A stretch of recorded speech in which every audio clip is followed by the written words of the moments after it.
Hi guys, welcome to this Photoshop tutorial. In this video we're going to look how we can create a layer mask using channels as a source for that mask. We've all had it where we've got a picture, the sky's a little bit bright, we could perhaps do with changing it for a different one. Now in all honesty this file would recover quite well. I've actually pushed it the other way a little bit just for the sake of this demonstration. But the problem you have with trying to mask something like this is these areas of trees and leaves and stuff, to try and get selections of these is, well, it's impossible. I mean, we can use the refine edge and it does a reasonable job sometimes, but you still never get a proper mask. It's always a little bit make do, it's always a little bit, yeah, you know, it's just not quite there. So another way we can do this, if we go into the channels palette, you'll see your channels here. You've got RGB and then you've got the individual colours.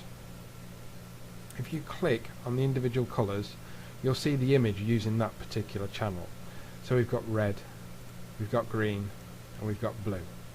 Now what we're looking for is we're looking for a channel that has the biggest difference in contrast between what we want to keep and what we would like to mask off. So in this case, it's the blue channel. So I'm going to grab the blue channel, I'm going to drag that down to the new layer icon and let go. I'm going to double click on there and I'm going to recall this sky mask. Now what I'm going to do is, while I'm selected on the sky mask, I'm going to go up to image, adjustments and levels. Now what I want to do, I want to create pretty much what you would see as a mask. So I really want an image that is made up of black and white, but that's about it. So I'm going to put a levels adjustment on there to get me some way. Okay. And then I'm going to go image, adjust, brightness and contrast. I'm going to shove that contrast all the way up. I'm going to brighten this down a little bit. And okay. Now the last thing I'm going to do, I'm going to edit, fill. I'm going to fill with white and I'm going to put it in a overlay mode. What this is going to do, the white is only going to affect the white pixels in the picture, so that's going to help clean up this top area for me. You can also use it on a brush, so if I pick a brush tool, foreground colour to white, set to overlay, go over those odd few areas that are not quite white to bring them up. Now what I'm going to do, I'm going to swap over colours now to black and just go back to normal mode,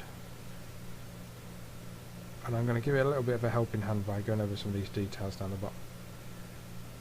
Obviously you are going to pick up certain highlights, especially if it's on a sunny day. You will do this much more carefully than what I am. I'm just doing this pretty quick just to give you the general idea. But the areas we're interested in are these areas at the top. You see how the individual leaves have been picked out. There's just no way you would ever manage to get these details using any other tool really. So I'm just going to reduce the brush a little bit.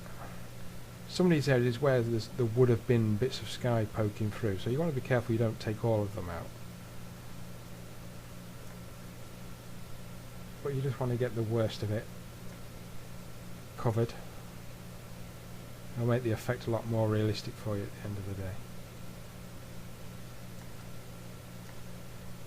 Just a little bit more along this edge. I think that'll do us. So now I'm going to click back on the RGB channel and I'm going to go back to my layers palette. So we need to replace this sky with something. We've done our layer mask ready. It's loaded as an alpha channel, so we need to take sky from somewhere else. So square marquee tool, make a selection, Control C to copy, Control V to paste, Control T to transform. Now I'm just going to drag this roughly in place. Obviously I want to make sure that I'm right to the edges and I'm past the lowest points of where the mask is going to expose. And that's okay for now, so we'll just press return to accept that. Now whilst I'm selected on this layer, I'm going to go up to select, load selection, and there it is, sky mask. Click OK. we've now made a selection. So I'm going to click whilst that selection is active on the layer mask, and there you have it, your new sky. It's all masked in according to the selection that we created in the alpha channel. If you look, it's done a reasonable job of masking all this off for us.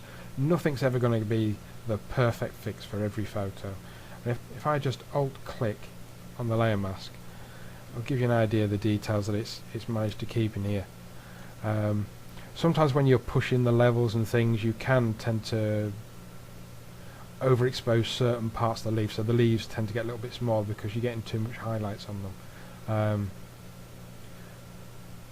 It's just one of those things. Every picture is different. Some work better than others, but as long as you can do enough that it looks reasonable and people can't tell. If you think it's perhaps a little bit too obvious, what you can do is on your layer mask you could take a brush, set your colour to black, set your opacity down at something like 15%,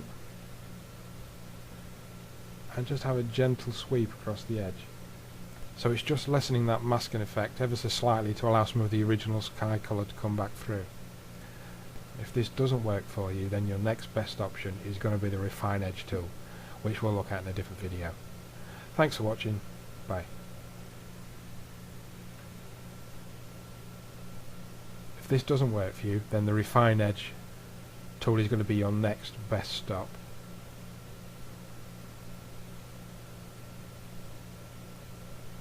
If this doesn't work for you, then the Refine Edge tool is going to be your next best option.